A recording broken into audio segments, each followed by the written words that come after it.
jury had been excused after hours of closing arguments from both the prosecution and defense. It was late, nearly 5 p.m., and the judge ordered them to their hotel, where they remained sequestered until deliberations resumed on Tuesday. The defendant was escorted back to the Riverview County Detention Facility in Clearwater. With nothing left to do until the next session, I decided to head back to my room at the Wyndham in downtown Orlando. On my way, I stopped at a quiet diner for a quick meal and a drink. I was halfway through my grilled chicken sandwich and iced tea when a voice floated over from behind me. "Well, if it isn't Alex Carter. Mind if I join you?" I turned around, and for a moment, time froze. Rachel. Rachel Hayes. She smiled, and it was the same radiant smile I remembered from years ago. "You still remember me, huh?" I gestured for her to sit and signaled to the waitress. "My God, Rachel. How long has it been?" 15 years. 16, she said, sliding into the booth across from me. Rachel had been one of my closest friends back in high school, along with Sam Bennett and Katie Lewis. The three of us had been inseparable until Rachel's family moved to Tallahassee our junior year. I hadn't seen her since. "So, what have you been up to all these years?" I asked. "Graduated from FSU, got married, got divorced. Now I'm working as a senior journalist for the Florida Tribune. Quite the journey." "What happened with the marriage?" She sighed, her smile fading slightly. "Turns out, loyalty isn't everyone's strong suit." After catching him lying one too many times, I walked away. "I'm sorry to hear that. I know how betrayal feels." Rachel gave me a long, searching look. "I've been covering the Reynolds trial for weeks. I saw you on the stand, Alex. I'm so sorry about Katie. No one deserves what happened to her." I felt my chest tighten, and I glanced down at my plate. "No, she didn't." A heavy silence settled between us. Finally, Rachel spoke again, her voice softer. "How are you holding up?" I let out a short, humorless laugh. Some days, I wonder if I ever really knew her at all. 16 years of marriage built on what, exactly? "At least you have your daughters," Rachel said gently. "Yeah. Legally, anyway. Come on, Alex. You're their dad. In every way that counts." She hesitated, choosing her words carefully. "Listen, I won't sugarcoat it, every news outlet in the country wants your story. But I think I can tell it differently. I can protect you from the feeding frenzy. No surprises, no sensationalism. Just your voice, your truth. You'll have final approval on everything." I considered her words. CNN, MSNBC, and the Associated Press had all reached out to me, circling like hawks. But Rachel. I trusted her. "All right," I said finally. "You've got a deal." Relief washed over her face. "So, where do we start?" "Here." "Your hotel?" "Mine." I thought for a moment. "Let's go for a drive. The old farmstead is about 2 hours north. Jury won't be back until Tuesday anyway." Rachel's face lit up. "I'd love that." We agreed to meet in the hotel parking lot. "You can't miss my SUV, it's black with a busted taillight." About an hour later, we were on the road. Rachel had swapped her professional blazer and slacks for a casual sundress and denim jacket. She still carried that same effortless charm she'd had in high school. As the miles passed and the Florida sun dipped below the treetops, Rachel pulled out her phone and opened a voice memo app. "You ready to start?" she asked. I nodded, gripping the wheel. "Yeah. Let's start at the beginning. You remember Sam, Katie, and me in high school," I began. "After you moved, it was mostly just the three of us. Katie and I started dating senior year. After graduation, I asked her to marry me, and she said yes. Sam and I both enlisted in the Navy. We went through basic training together, ended up stationed on the same ship."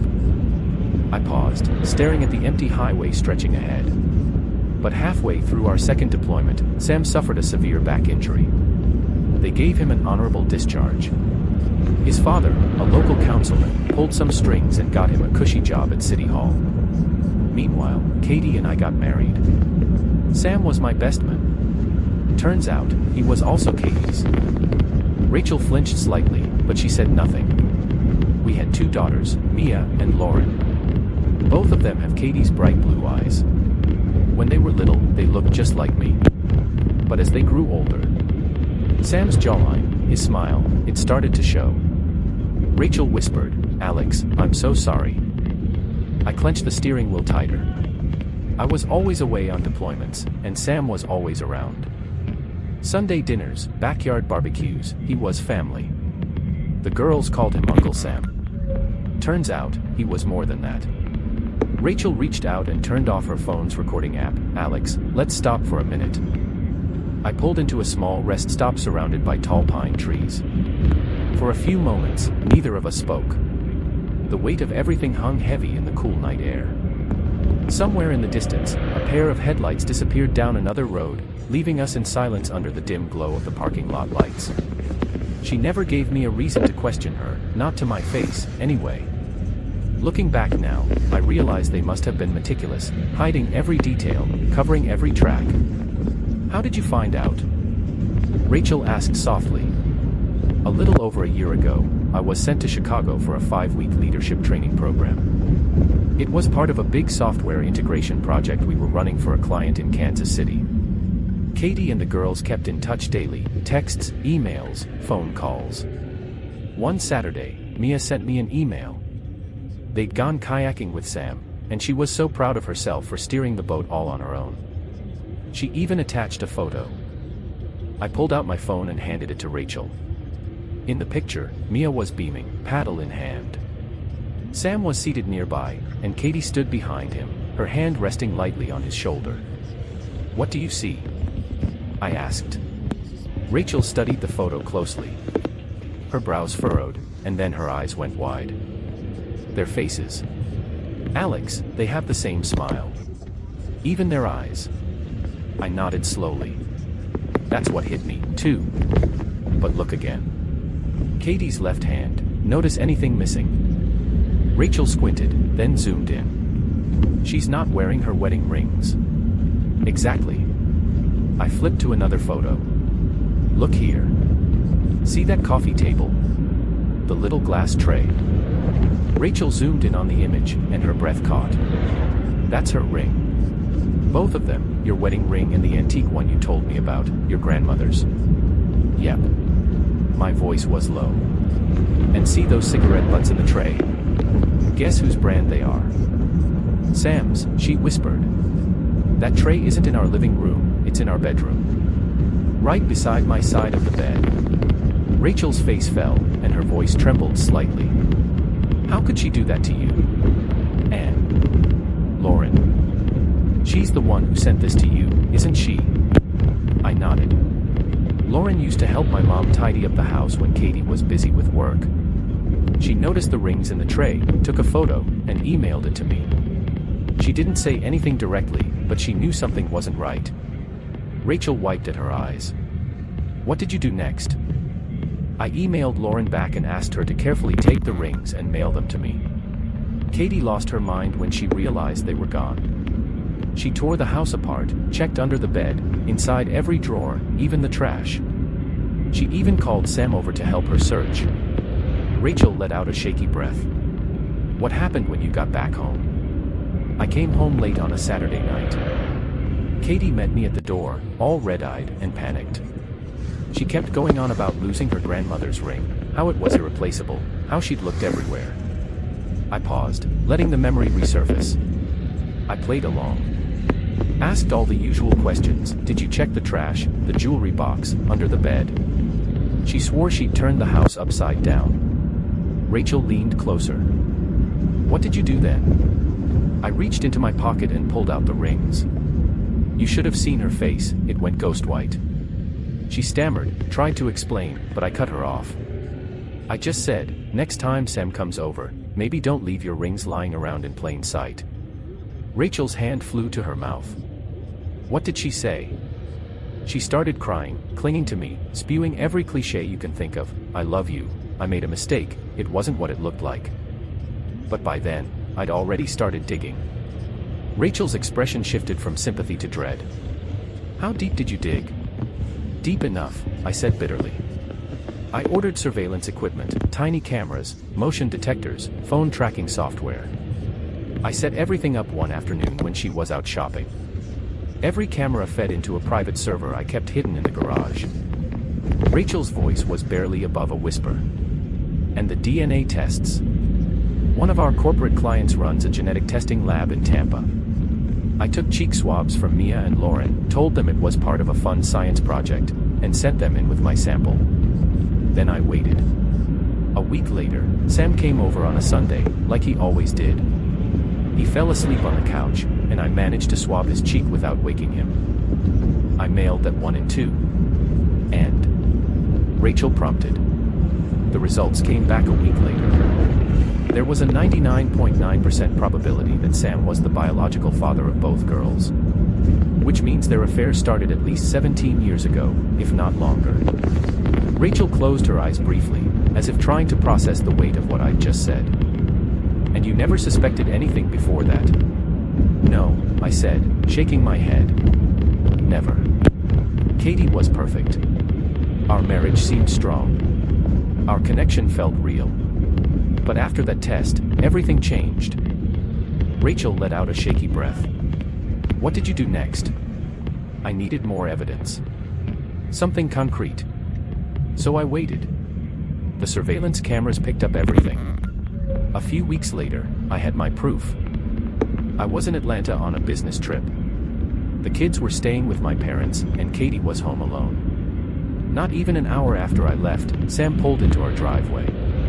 I paused, my knuckles turning white against the steering wheel. I logged into the server from my hotel room and watched it all unfold live.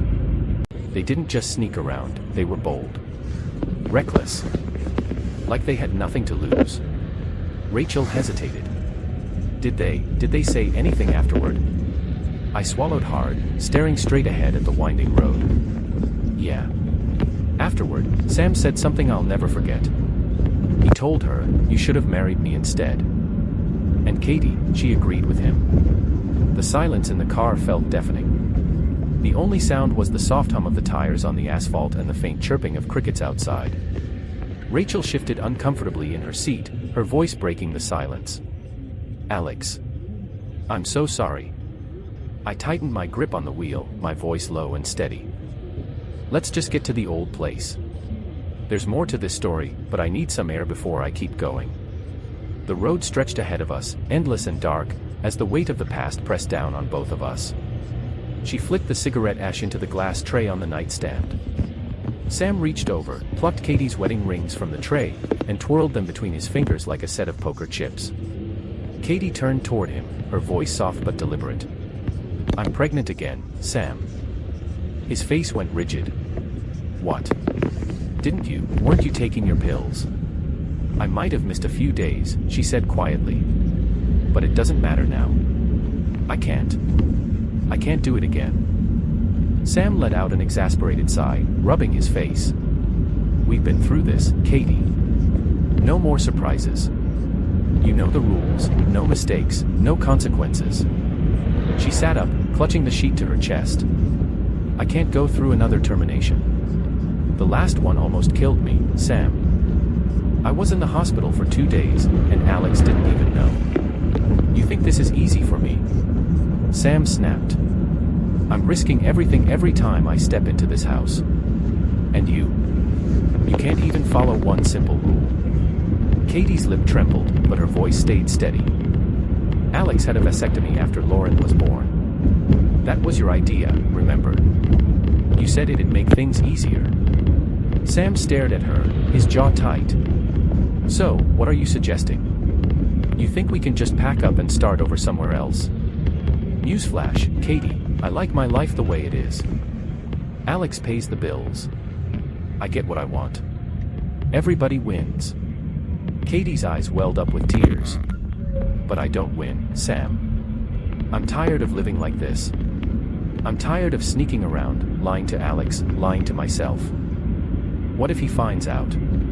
Sam leaned closer, his voice dropping to a chilling whisper. "If Alex starts poking around too much, we'll handle it. Accidents happen all the time. Maybe he takes a wrong turn on a dark road one night. Maybe his brakes fail. Or maybe... Sam paused, a smirk tugging at the corner of his mouth, something slower. Something he won't see coming. Katie recoiled slightly. You wouldn't. Don't act so shocked, Katie. You knew what you were signing up for. For a moment, neither of them spoke. Then Sam leaned back, his casual smirk returning. Look, for now, just go to that clinic in Tallahassee. They'll take care of things. No drama. Katie nodded weakly. Okay.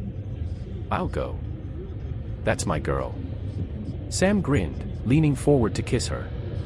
I paused the video, my hand trembling slightly as I set down the remote. Rachel sat frozen beside me, tears glistening in her eyes. I can't believe them, she said, her voice barely above a whisper.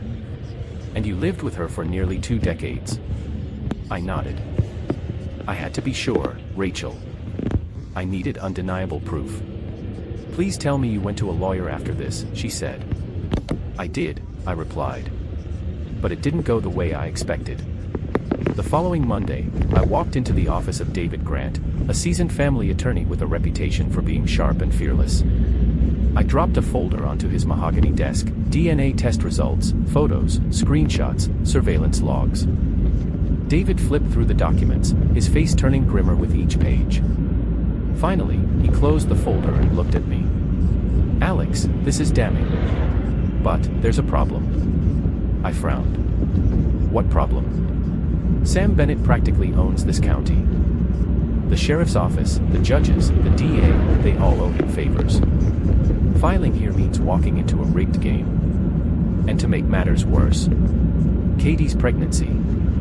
What about it? In Florida, courts won't finalize a divorce until after the baby is born. Doesn't matter who the father is. I felt my stomach drop. So you're saying I'm stuck? David leaned back in his chair. Not exactly. But you're walking a razor-thin line. If you make a move against Sam too soon, he'll know. And trust me, Alex, he won't hesitate to strike back. I stared at him, my voice low and steady. So, what do I do? David slid a small notepad across the desk. These are names of 3 people you can trust. One's a top divorce attorney in Jacksonville. Another's with the state attorney general's office. The third is a senior investigator with the Florida Rangers. Talk to them. Move carefully. I took the notepad and stood up. Thanks, David. You've done enough. David sighed as I walked to the door. Be careful, Alex. Men like Sam don't leave loose ends. That night, I drove straight to my parents' house in Ocala. My dad met me on the porch, his arms crossed, his face a mask of quiet fury. I knew it, he said before I could speak. I knew something wasn't right. We'll get the kids out of there, he continued. Tell Katie you've got a conference in Tampa. The girls will come stay with us. They'll be safe here. The plan was set. The next morning, I told Mia and Lauren to pack a bag and wait for their grandpa after school. Back at my office, my secretary buzzed me. Mr. Carter, Sam Bennett is here to see you. I glanced at the security camera feed on my monitor. Sam strolled in like he owned the place, sunglasses hanging from his shirt collar. Send him in, I said, placing my pistol carefully on the corner of my desk. Sam walked in, his eyes immediately locking onto the gun. Well, Alex. I didn't take you for the John Wayne type. What do you want, Sam? I said calmly. He smirked and sat down across from me. Let's cut the small talk. Drop the divorce idea. Let it go.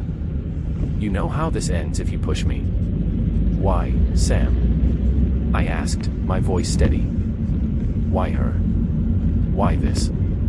Was it all worth it? His smirk widened into something uglier.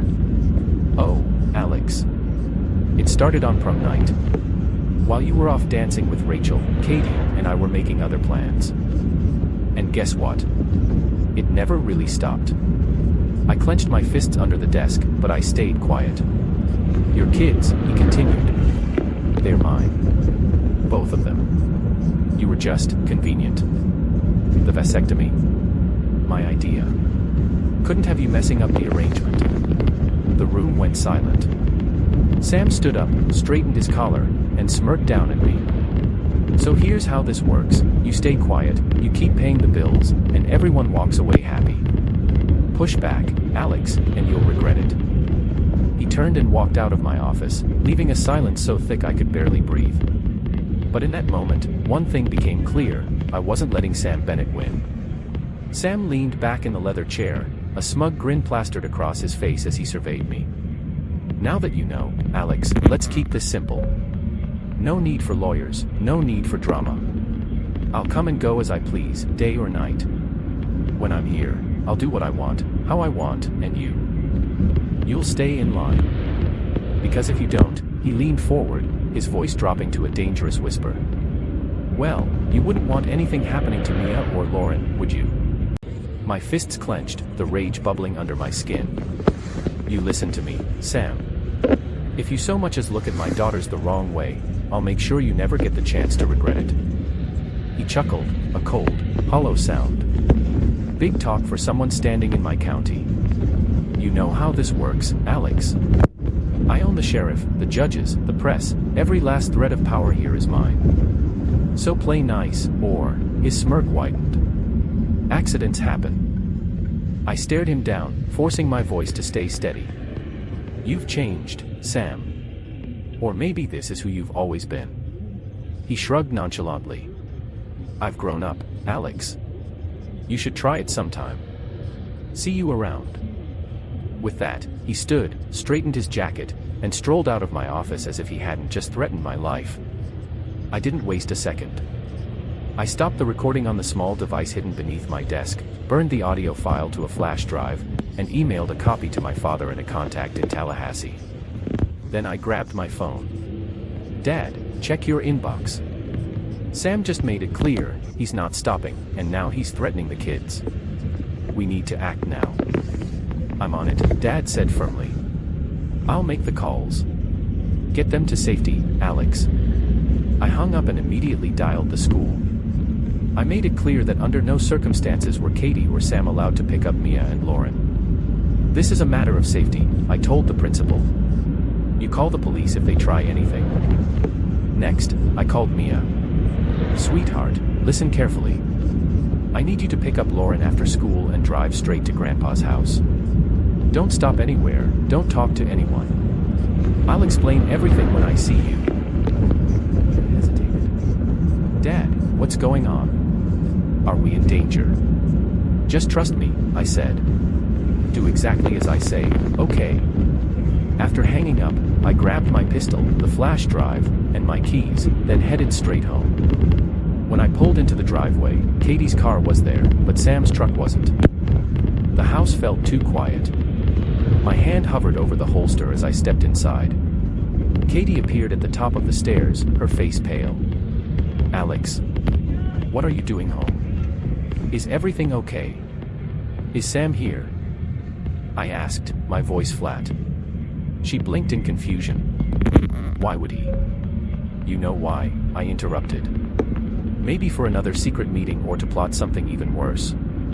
Don't bother lying, Katie. I know. Her face crumpled, and her hand flew to her mouth.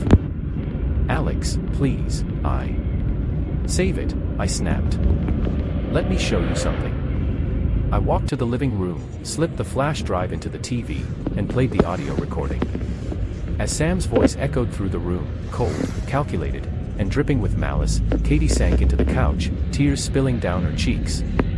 It's not what you think, she stammered. Sam doesn't mean any of that. He's just... Stop, I said sharply. You've lied to me for 17 years. You betrayed me, conspired with Sam, and now you're playing dumb while he threatens my life. What kind of person are you? She sobbed openly now, but her tears didn't move me. I reached for her hand and slid off her wedding rings. These belong to me.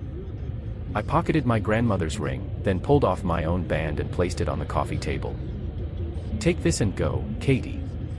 You've got 30 seconds to pack your things and leave. She looked up, her face streaked with tears. Where will I go? To Sam. To your mother. I don't care. Just leave. Before she could respond, 2 vehicles pulled into the driveway. My father's truck blocked the path as Sam's pulled to a screeching stop. Sam jumped out, fury etched across his face. But my father stepped out as well, a 12-gauge shotgun in hand, leveled squarely at Sam. You take one more step, Bennett, and I'll turn you into a headline, my father said calmly. Sam sneered. What's this about, old man? A restraining order, my father replied. You and Katie are to stay 500 feet away from my family and this property. Don't test me, Sam. Before Sam could reply, 2 Florida Highway Patrol cars pulled in behind him, their lights flashing. An officer stepped out and approached. Mr. Bennett, you've been served with a restraining order. Any violation will result in immediate arrest. Another officer handed Katie her copy. Mrs. Carter, this applies to you as well. Do you understand? Yes, she said quietly, clutching the paper. I stepped forward. Officer, I have evidence of death threats made by Mr. Bennett. I'd like to submit it for your review. The officer nodded. Let's hear it. I played the recording. The moment Sam's voice threatened me and my kids, the officer's face hardened. Mr. Bennett, you're under arrest for criminal threats. Turn around and place your hands behind your back. Sam glared at me as the cuffs clicked into place. You think this is over, Alex? You'll regret this. Katie was cuffed next, her tearful protests falling on deaf ears. As they were escorted to separate patrol cars, a local news van pulled into the driveway. A reporter stepped out, microphone in hand. Mr. Carter, what's happening here? Why are Commissioner Bennett and Mrs. Carter being arrested? I looked directly into the camera. Justice. No one is above the law. That evening, I sat down with Mia and Lauren at my parents' house. I told them everything, the betrayal, the DNA tests, the lies. Mia wiped her eyes, her voice trembling. I don't care what the tests say. You're my dad. You always will be. Lauren nodded, hugging me tightly. We're your family, Dad. No matter what. For the first time in months, I felt hope. The fight wasn't over, but I knew one thing for certain. I'd do whatever it took to protect my kids and rebuild our lives. The meeting with David Grant felt heavy from the moment I stepped into his sleek downtown office. He was a sharp-dressed man in his early 50s, with eyes that missed nothing and a voice like gravel over steel. Alex, we need to move, fast, he said, cutting straight to the point. Sam and Katie are in custody, but they won't stay there forever. Your divorce case is going to be complicated, but I'm pushing for an annulment based on fraud and criminal activity. If that doesn't stick, we'll pursue adultery and emotional cruelty. You've got a strong case, but don't expect this to be easy. For the next hour, we dissected the legal strategy. Custody battles, asset protection, restraining orders, it felt like we were drawing up plans for war. Before I left, David handed me a flash drive encased in a slim black envelope. This contains surveillance footage and reports from both private and federal investigators, he said grimly. It's damning, Alex. And graphic. It doesn't just involve Sam and Katie, there are others. Cops. Officials. People you might know. Watch it when you're ready, but don't show it to anyone you can't trust. I slipped the drive into my pocket, a lead weight in my chest. One last thing, David said, his voice low. Your life, and your children's lives, are still in danger. Sam isn't the type to let things go. If anything feels off, even for a second, you call me. No hesitation. I shook his hand, thanked him, and walked out of the office with my mind buzzing. The drive home felt endless. The city lights blurred past me as my thoughts unraveled. How had I missed this? Was I blind, or had I just trusted the wrong people for too long? My phone buzzed on the passenger seat. It was Mia. Dad, you need to come home. Now. Her voice was sharp, panicked. My stomach twisted. Mia, what's wrong? Are you okay? Is Lauren okay? Just, please hurry, Dad. The line went dead. I floored the gas pedal, weaving through traffic, my hands gripping the steering wheel until my knuckles turned white. When I skidded into the driveway, flashing lights painted the front of the house red and blue. Police cars. An ambulance. My father's pickup truck parked sideways across the driveway. I jumped out of the car and sprinted toward the paramedics wheeling a gurney out of the house. My breath caught in my throat as I caught sight of her face beneath the sheet. Katie. She's gone, one of the paramedics said gently, his voice muffled in the fog of shock clouding my mind. I couldn't breathe, couldn't think. Then my eyes snapped to another gurney being loaded into the second ambulance. Sam. Blood stained his shirt, his shoulder wrapped in thick gauze. He was alive, groaning, cursing, but alive. My father stood with Mia and Lauren near the porch steps, their faces pale and tear-streaked. I hurried over and pulled them both into a tight hug. What happened? I asked, looking at my father. He sighed, his shoulders sagging under the weight of the moment. Alex. I brought the girls back here to grab some of their things. Sam and Katie must have been bailed out, because they showed up unannounced. Katie started arguing with Mia, and Sam, he pulled a gun. Katie tried to stop him. There was a struggle, and the gun went off. It hit Katie in the stomach.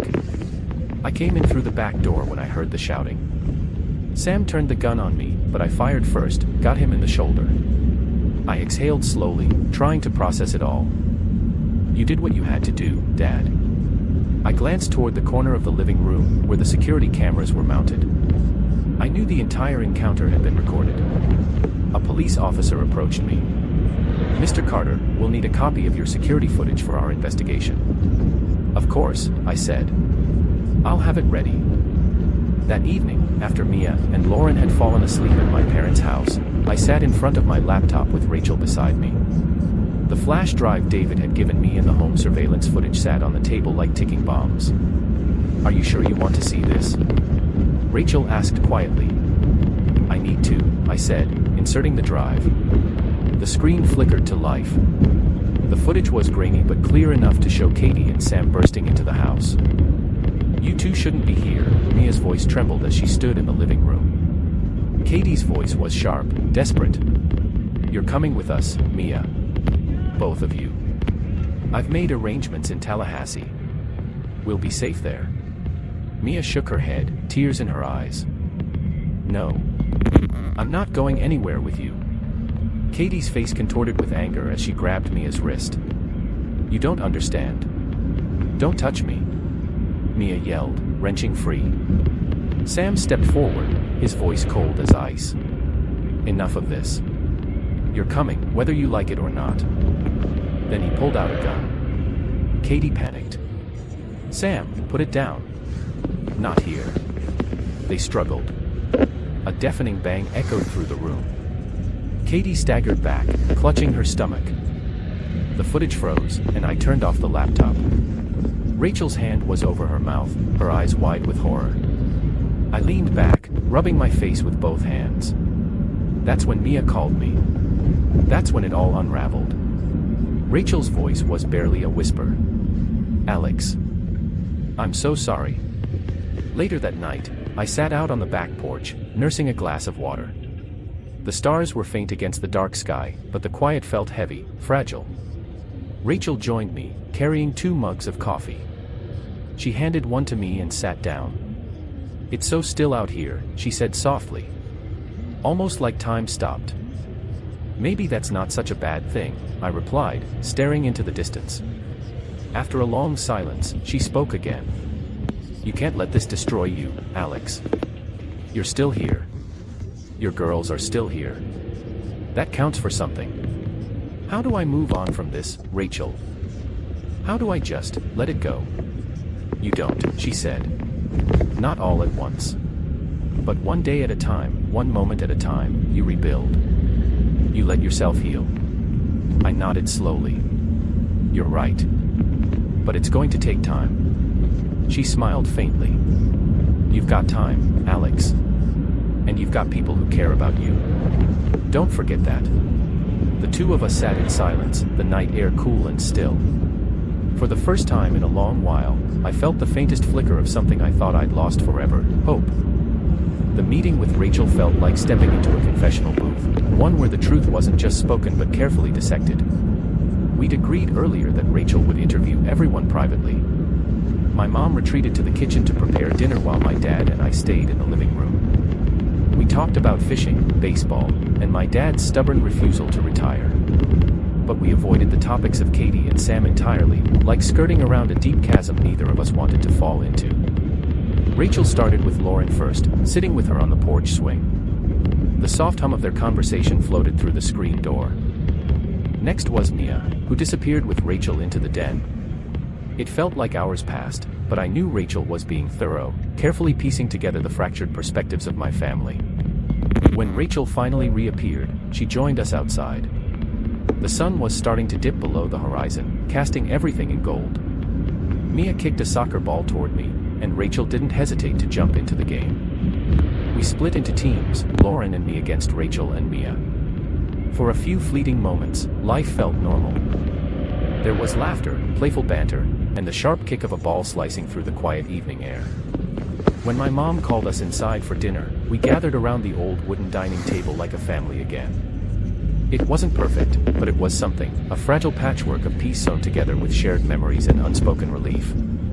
As the evening drew to a close and Rachel and I prepared to leave, Lauren wrapped her arms around me in a tight hug. "Dad, you need to ask her out. Like, for real. Or I'm disowning you." I chuckled softly. "I'll think about it." Back in the truck, as the headlights cut through the rural darkness, I asked, "So, how did the interviews go?" Rachel glanced at me, her expression serious. "Alex, I need you to know something. I spoke to your daughters separately because I wanted them to feel free to speak honestly, without worrying about how you'd react. I hope you understand that." I nodded, gripping the wheel. "I do. Thank you for doing it right." She hesitated before speaking again. Lauren told me something disturbing. Sam had been acting inappropriately around her. Comments, lingering stares. She didn't want to tell you because she thought it would break you. I felt my stomach twist into knots, my grip on the steering wheel tightening until my knuckles turned white. "That man is beyond saving," I said through clenched teeth. Rachel continued, her voice softer. "Your daughters love you fiercely, Alex. But they suspected something wasn't right for a long time. They just didn't have proof, and they didn't want to shatter your world. You're their anchor, and they couldn't bear to see you fall apart." We pulled into the parking lot of a modest apartment complex. The lights in one unit glowed dimly behind thin curtains. "Do you want me to speak to her alone?" Rachel asked. "No," I said firmly. "We'll do this together." Martha Carter opened the door with trembling hands, her frail frame barely visible behind the screen door. Her hair was pinned neatly, and she wore an old cardigan over a floral dress. "Alex," she said softly, pulling me into a brief hug. "Thank you for coming." Her tired eyes shifted to Rachel. "Rachel Hayes. You've grown into such a beautiful woman. I remember you from those high school days. You always had a spark in you." We sat in her tiny living room, the ticking of an old cuckoo clock filling the silence. After I explained Rachel's purpose, Martha folded her hands in her lap and stared down at them. "I knew," she said softly. "About Katie and Sam. I knew almost from the start." "How long, Martha?" I asked. "Since your first deployment overseas," she admitted. "Sam practically lived here back then." I confronted Katie, begged her to stop, but she brushed me off. She told me she could handle it, that you'd never find out. I swallowed hard, the words cutting through me like shards of glass. Why didn't she just leave me? Why marry me at all if she loved him? Martha's voice cracked. "You were safe, Alex. You were dependable, good-hearted. Sam was chaos, excitement, a spark she couldn't let go of. But she knew he'd never settle down. She wanted stability. You gave her that." I shook my head, the weight of betrayal heavy in my chest. "That's not love, Martha. That's manipulation." She nodded slowly. "I know, Alex. And I'm not excusing her actions. But somewhere along the way, Sam's control over her became something else, something darker. He had a way of making people do what he wanted, even when they hated themselves for it." Rachel leaned forward. "Did you know about the terminations?" Martha flinched but nodded. Yes. Katie told me about them. After the last one, she was in bad shape. She was sick for weeks. I begged her to stop, to leave Sam, to tell you the truth. But she said she couldn't. She said she'd come too far, and if she played her cards right, she'd inherit everything when it was all over. Rachel's expression hardened. When did she say this? A little over a year ago, Martha said softly. I leaned back against the faded armchair, the pieces of the puzzle finally clicking into place. They planned this for years. It wasn't just an affair, it was a strategy. Martha's eyes filled with tears. I wanted to tell you, Alex. But Sam scared me. He made threats. And Katie, she begged me not to interfere. Eventually, I stopped coming around. I couldn't bear to look you in the eye, knowing what I knew. I reached over and squeezed her hand. Martha, you're still family. You're welcome to see the kids anytime. They still love you. She nodded, tears streaming down her face. Later that night, Rachel and I stood in front of Katie's headstone. The granite plaque was simple, just her name, her birth date, and her death date. No epitaph. No sentiment. You cremated her in her wedding dress, didn't you? Rachel asked softly. I nodded. It felt right. That dress was a symbol of everything she built her lies on. And the ring, well, I let it go with her. Rachel placed a gentle hand on my arm. Alex, you've carried this weight alone for so long. You need to let yourself grieve. You have to stop carrying this guilt. I stared at the stone marker, my voice barely above a whisper. I haven't shed a single tear for her, Rachel. Not one. Rachel stepped closer, wrapping her arms around me. Then let it out, Alex. Right here. Right now. The dam broke. The weight of years of betrayal, grief, and anger spilled out in raw, unfiltered sobs. Rachel held me as I let it all go, the quiet cemetery bearing witness to a man finally releasing the chains he'd carried for far too long. When the tears finally stopped, I took a deep breath, the night air cool against my face. She was my friend too, Alex, Rachel said softly. I loved her once, just like you did. And I hate what she became, but I'll always remember who she was. We stood there in silence for a long while, the night sky stretched out above us. For the first time in what felt like years, I felt lighter. Rachel's hand rested lightly on my chest as she gave me a small, confident smile. I'm here, Alex. And I'll stay here for as long as you need me, or want me. Got it. Her words hit me harder than I expected, like a warm light breaking through years of shadows.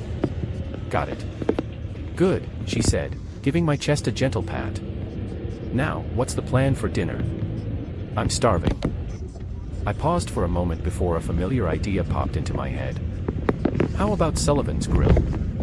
Best steaks in town, and there's usually live music on Fridays. Rachel raised an eyebrow, a sly grin spreading across her face. Are you asking me on a date, in front of your wife's headstone? I smirked. Why not? I'm sure Katie would have appreciated my persistence. Rachel let out a soft laugh, leaned up, and kissed me briefly. Before turning away, she glanced at the stone plaque with Katie's name etched into it. Goodbye, Katie. Your husband just asked me out. I stood there for a moment longer, my voice quiet as I whispered, Goodbye, Katie.